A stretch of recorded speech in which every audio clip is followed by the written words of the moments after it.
Hello viewers and welcome to World of Railways. Now, last week news broke that a second series of Hornby and Model World had been commissioned for UK TV, offering another look behind the scenes at ongoings inside a model manufacturing business. And I'm pleased to say that here to tell us more is the star of Series 1, Simon Kohler. Simon, welcome.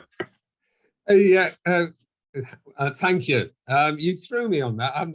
I like Hornby. Hornby is the star of the program. Certainly not me. And I genuinely do believe that. I can still walk down Margate High Street and not be swamped by raging fans asking for my autograph, or indeed tearing the shirt off my back. So it's good of you to say that, but no, Hornby is the star. Well, it was an enjoyable series. I think it showed for a lot of people, not just those that aren't familiar with how a model manufacturing business works, but it showed a lot of people how things are behind the scenes at Hornby, how many people are involved in the production of a model, from design to testing, to its arriving on sale and having to promote the product. So looking back on the series, of the first series, have you got any highlights that any particular favourite moments? Well, yeah, I mean, there are a few that possibly I couldn't mention on here. Be censored. But I mean, I think as a whole, what it showed in the company, and this is, I've had this from people who've watched it and taken the time trouble to write, or I bumped into them at the visit centre. What comes over is the passion and the desire to do the right job and to do a good job. And that doesn't matter whether it's Hornby, Scale Extric, or Corgi, etc. You know, it's just this desire really to get it right and get it to the market. Highlights, other than that, I think all of it was good. I think what I probably did like, I love to see what Pete Waterman did at the Chester Cathedral. There was, and forgive me because I've forgotten the gentleman's name. They had a piece on the a brewery layout based on Burton-on-Trent. A brewery there. I mean, that layout was absolutely stunning, and that was I was really impressed with, as I say, the sidelines, not just Hornby. And that's possibly because obviously I'm at Hornby and it's nice to see, what goes on elsewhere. From a brand point of view, I thought Play Trains came over very well. I thought Montana Horan actually, she's just natural. I mean, she just comes over naturally, and you can see that she's passionate about it. Merchant Navy, yeah, I thought that was good, and that explained quite clearly what we do, and I'm sure we're no different from our friends at Barwell, etc., or elsewhere. We can get the drawings. It's always good to see the real thing. Right. So yeah, there's. I mean, I tell you what, I could bore you for England with the bits and pieces, but yeah, I thought the whole thing was put together very well. When you consider a lot of it was done during lockdown, we had just one guy here who was the cameraman. He was the producer, the director, the makeup artist, the props man. He did everything. Love him. He lived in St Albans. And Margate isn't the easiest place to get to from St Albans. He had the torture of the M25 and the Dartford crossing. And he did a really brilliant job under very, very difficult circumstances. Oh, so that's very interesting. So as many will know, to make TV more engaging, sometimes, occasionally, things have to be staged or don't always go to plan. So are there any funny stories from the filming of the first series? The Seagulls come to mind. Yeah, I mean, Dave and the Seagulls. People did pass comment on that. Yeah, I mean, again, it shows the sort of characters, you know, that we have here. I mean, people who know Dave know that he's probably more Hornby than Mr. Hornby himself. You know, he like many came here as a young apprentice and stayed the course, and just loves the company, loves the brand, and he will walk you around the one-to-one collection or the factory, and he will give, you know, a really good insight to what we have here, and the passion. The passion just oozes out. It always comes across very well. Every time I've met him, he's very enthusiastic about giving a tour and the history of the place. So what's it like having cameras follow your every move?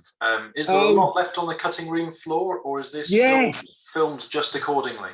Yeah, no, I mean, you I think I've forgotten what the percentage is, but out of an hour of film, if you get a minute of actual product or image that goes on the screen, you're quite lucky. You have people in London or wherever who are editors, and they're not thinking necessarily. What they're thinking is, we have to produce a program that is both informative and entertaining. Right. Not just for those who are mad keen about model railways or building airfix kits, but people who might just stumble on this program, and it has to grab their attention. Yeah. And I think that's what it's all about. So, there are areas where we could be talking about the intricacies of a loco or how it's been designed and all the rest of it, where only a smidgen is usable, because after that people start falling asleep if you print all of it. I mean, it has to be snappy. And there were occasions when they would say, well, tell us about such and such, and you would go and say, right, okay, that was good. Now, can you get that down to about 10 seconds? Right. And that's the thing. So having cameramen follow you around, or camera person, you get used to it, to be honest. At the end of the day, you don't notice. And what you do have to be aware of, and it can be quite funny, I suppose. You do have these mics, radio mics stuck on you, and you forget they're there. And as you know, obviously everybody does, there comes a time when you have to go to a room on your own.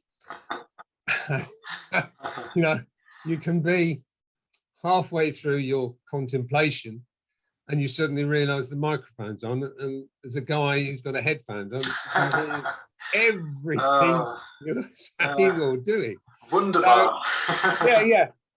I mean, these guys, they get used to it. But as I say, those are the sort of things you actually forget, because it becomes second nature. Yeah.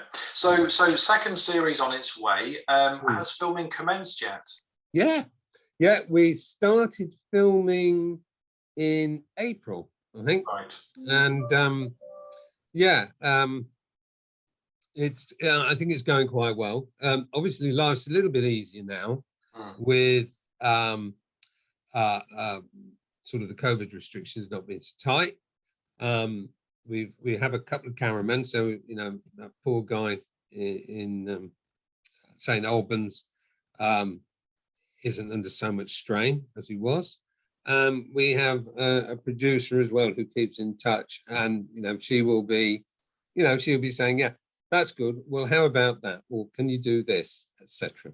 So I think, and again, a lot's to do with the way it's edited. I think people will find it even more informative because we're not restricted because of the COVID thing. Sure. I mean, obviously, you will be limited as to what you can say on this second series, if anything at all. But is there anything we can look forward to? Or is it going to follow a similar format and outline, where it's behind the scenes at Hornby and then perhaps out somewhere doing some measurements?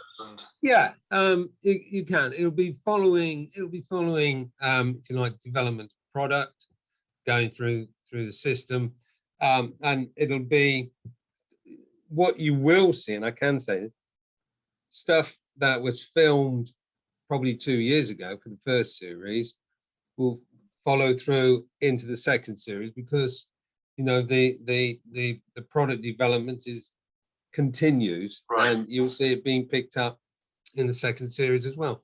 So yeah, I think what do I know, but I feel it'll be just as entertaining, if not more entertaining. Actually. Excellent, excellent. Yeah. Well, one final question: is the seagull problem cured for good at Margate?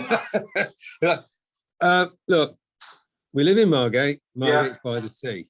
Right. And as I explained to my wife, who complains every so often because gulls seem to leave a deposit either on the washing or on the car, they were here first. Yeah, that's true.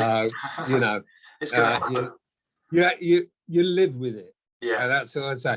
What is nice is, you know, you will get woken up in the morning with the gulls giving their contribution to the morning chorus. Yeah. And I think it's lovely. I love it. I love round here, certainly where the weather's like this. You think, yeah, this is a great place to live. Simon, many thanks for your time today. We'll look forward to watching the new series when it airs. Thank you. Howard, always a pleasure, mate. Take care. Cheers.